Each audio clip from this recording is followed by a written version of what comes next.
National voters day. National voters day എന്താണെന്നൊരു ചോദ്യം വരികയാണെങ്കിൽ ഓർത്തിരിക്കുക, ജനുവരി 25 നാഷണൽ വോട്ടേഴ്സ് ഡേ ആയിട്ട് ആഘോഷിക്കുന്നത്. എന്തുകൊണ്ടാണ് ജനുവരി 25 നാഷണൽ വോട്ടേഴ്സ് ഡേ ആയിട്ട് ആഘോഷിക്കുന്നത്? അതിൻ്റെ കാരണം നമ്മുടെ election commission, central election commission രൂപീകരിച്ചത് 1950 ജനുവരി 25 2010 ആയപ്പം 60 വർഷം പൂർത്തിയാക്കി. അന്ന് കേന്ദ്ര ഗവൺമെൻറ് തീരുമാനിച്ചു ഈ ജാനുവരി 25 ഈ ഇലക്ഷൻ കമ്മീഷൻ രൂപീകരിച്ച ആ ദിവസം നാഷണൽ വോട്ടേഴ്സ് ഡേ ആയിട്ട് ആഘോഷിക്കണം. അങ്ങനെ ഇപ്പോൾ നമ്മൾ ജാനുവരി 25 നാഷണൽ വോട്ടേഴ്സ് ഡേ ആയിട്ട് ആഘോഷിക്കുകയാണ്. ഈ നാഷണൽ വോട്ടേഴ്സ് ഡേയുടെ പ്രത്യേകത വെച്ചാൽ അന്ന് ഇലക്ഷൻ കമ്മീഷൻ എല്ലാവരോടും പറയും, ചെറുപ്പക്കാരോട് പ്രത്യേകിച്ച്, നിങ്ങൾ ഇലക്ട്രോളിൽ പേര് ചേർക്കാം. ഇലക്ട്രോളിൽ പേരില്ലെങ്കിൽ വോട്ട് ചെയ്യാൻ പറ്റത്തില്ല. അപ്പോൾ ഇലക്ഷനെ സംബന്ധിച്ചിടത്തോളം പലപ്പോഴും ചോദിക്കാവുന്നൊരു ക്വസ്റ്റ്യനാണ് right to vote, whether it is a fundamental right. Right to vote ഒരു ഫണ്ടമെൻ്റൽ റൈറ്റ് അല്ല, റൈറ്റ് ടു വോട്ട് ഒരു ലീഗൽ റൈറ്റാണ്. ഈ ലീഗൽ റൈറ്റ് ആകുന്നത് എന്തുകൊണ്ടാണ്?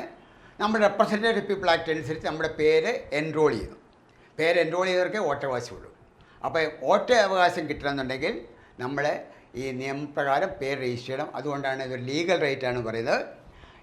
ഈ ഇലക്ഷൻ കമ്മീഷൻ എല്ലാ ആളുകളോടും പ്രത്യേകിച്ച് ചെറുപ്പക്കാരോട് പറയും, you get your name enrolled, otherwise will have no right to vote. ഇപ്പം ജാനുവരി 25 ഒരു പ്രത്യേകത, അന്ന് ഇലക്ഷൻ കമ്മീഷൻ എല്ലാ ആളുകളോടും ആവശ്യപ്പെടും ഈ ഇലക്ഷൻ സിസ്റ്റത്തിൽ നിങ്ങൾ ഇലക്ട്രോളിൽ പേര് ചേർക്കാനായിട്ട്.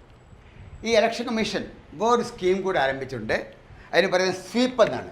Sweep, SBEEP, sweep, systematic voter education for electoral participation. Systematic voter education for electoral participation. Sweep എന്ന് പറയുന്നത് ഇലക്ഷൻ കമ്മീഷൻ്റെ ഒരു ഫ്ലാഗ്ഷിപ്പ് പ്രോഗ്രാമാണ്. 2009 ആരംഭിച്ച ഒരു ഫ്ലാഗ്ഷിപ്പ് പ്രോഗ്രാമാണ് ഈ സ്വീപ്പ്. അത് തുടങ്ങിയ ജാർഖണ്ഡിലാണ്. 2009 ജാർഖണ്ഡിൽ തുടങ്ങി. ഇപ്പോൾ എല്ലാ സ്റ്റേറ്റിലും ഇത് അവർ ഉപയോഗിക്കുന്നുണ്ട്. ചെറുപ്പക്കാരെ മുഴുവനും പ്രത്യേകിച്ച് അവരെ കൊണ്ട് പേര് രജിസ്റ്റർ ചെയ്യിക്കുക, അഴിമതി ഇല്ലാതെ, ബ്രൈബറി ഇല്ലാതെ, കറപ്ഷൻ ഇല്ലാതെ വോട്ട് ചെയ്യാനായിട്ട് അവരെ പ്രേരിപ്പിക്കുക, എല്ലാവരും വോട്ട് ചെയ്യാൻ പോവുക. ഇതിനു വേണ്ടി പ്രേരിപ്പിക്കുന്ന ഒരു സിസ്റ്റമാണ് ഈ സ്വീപ്പ് എന്ന് പറയുന്നത്. ഇലക്ഷൻ കമ്മീഷൻ്റെ ഒരു ഫ്ലാഗ്ഷിപ്പ് പ്രോഗ്രാമാണ്. ഇതിനോടൊപ്പം വേറൊരു കാര്യം കൂടെ ഓർത്തിരിക്കുക, ഇന്ത്യയുടെ ആദ്യത്തെ voter, first voter of independent India.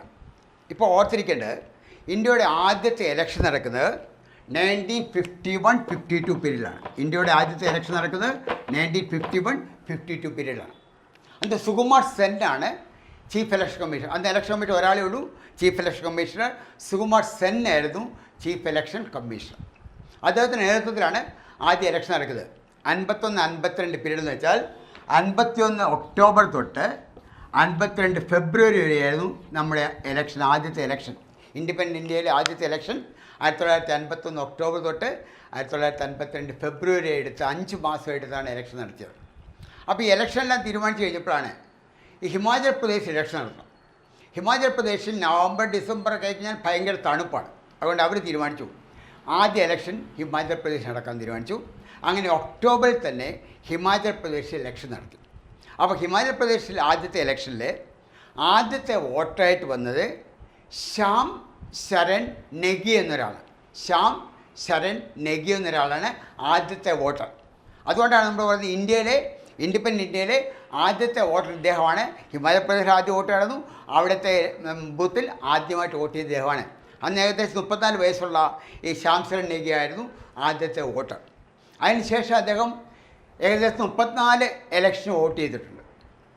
അതിൽ ഏറ്റവും രസം എന്ന് പറഞ്ഞാൽ ഈ ആദ്യത്തെ വോട്ടർ 2022 നടന്ന ഹിമാചൽ പ്രദേശ് ഇലക്ഷൻ, 2022 നടന്ന ഹിമാചൽ പ്രദേശ് ഇലക്ഷന് അദ്ദേഹം വോട്ട് ചെയ്തു. അന്ന് അദ്ദേഹത്തിന് 105 വയസ്സാണ്. അന്നത്തെ ഏറ്റവും പ്രായമുള്ള വോട്ടർ, ആദ്യത്തെ first voter in independent India 2022 ആയപ്പം ഏറ്റവും പ്രായമുള്ള വോട്ടറായി അദ്ദേഹം 2022 ഹിമാചൽ പ്രദേശ് ഇലക്ഷൻ വോട്ട് ചെയ്തു. അന്ന് 105-106 വയസ്സായിരുന്നു. അദ്ദേഹത്തെ ഇലക്ഷൻ കമ്മീഷൻ സ്വീകരിക്കുകയും അദ്ദേഹത്തിനെ അഭിനന്ദിക്കുകയൊക്കെ ചെയ്തു. താമസിയാതെ അദ്ദേഹം മരിച്ചുപോയി. 105-106 വയസ്സിൽ അദ്ദേഹം മരിച്ചുപോയി. അദ്ദേഹത്തിന് ഗവൺമെൻറ് പത്മശ്രീയും കൊടുത്തിട്ടുണ്ട്. ഈ ശ്യാം ശരൺ നെഗിക്ക് കേന്ദ്ര ഗവൺമെൻറ് പത്മശ്രീ അവാർഡും കൊടുത്തിട്ടുണ്ട്. ഇദ്ദേഹത്തിൻ്റെ പേരോർക്കുക first voter of independent India. ഇദ്ദേഹത്തെ ഈ സ്വീപ്പ് എന്ന് പറയുന്ന സ്കീമിൻ്റെ ബ്രാൻഡ് അംബാസിഡറായിട്ടും നിയമിച്ചിട്ടുണ്ട്. ഇത്തരം കാര്യങ്ങൾ ഈ വോട്ടേഴ്സ് ഡേയുമായിട്ട് ബന്ധപ്പെട്ട് ഓർത്തിരിക്കുക.